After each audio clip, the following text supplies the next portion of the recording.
INS నీలగిరి యుద్ధనౌక June 22న తూర్పు నౌకాదళంలో చేరిందని నౌకాదళ వర్గాలు తెలిపాయి.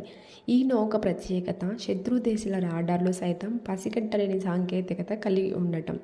ప్రాజెక్టు 17A పేరిట దేశీయ రక్షణ పరిజ్ఞానంతో దీనిని ముంబైలో నిర్మించారు. నీలగిరి నౌకలో విధులు నిర్వహిస్తున్న అధికారులు, నావికుల కుటుంబ సభ్యులు సాంప్రదాయ పద్ధతిలో దీనికి స్వాగతం పలికారు. ఐఎన్ఎస్ నీలగిరి అనేది భారత నావికాదళం యొక్క ప్రాజెక్టు 17A కింద నిర్మించిన మొట్టమొదటి అత్యాధునిక style guided missile frigate. Atmanirbhar Bharat లక్ష్యానికి అనుగుణంగా దేశీయంగా నిర్మించబడిన ఈ యుద్ధనౌక భారత నావికాదళ సామర్థ్యాలను గణనీయంగా పెంచుతుంది.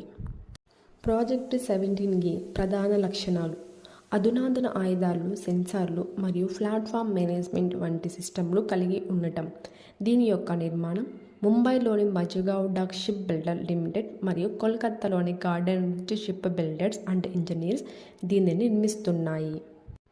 ఐఎన్ఎస్ నీలగిరి 2024 ఆగస్టు 25న తన మొదటి సముద్ర పరీక్షలను ప్రారంభించి 2024 డిసెంబర్ 20న భారత నావికాదళానికి అప్పగించబడింది.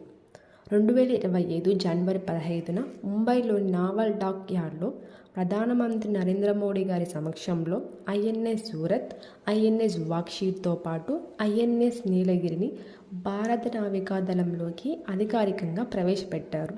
ఒకే రోజున ఒక ఫ్రీగేట్, ఒక డిస్ట్రాయర్ మరియు ఒక జలాంతర్గామిని ప్రవేశపెట్టడం భారత నావికాదళ చరిత్రలోనే ఇదే మొట్టమొదటిసారి.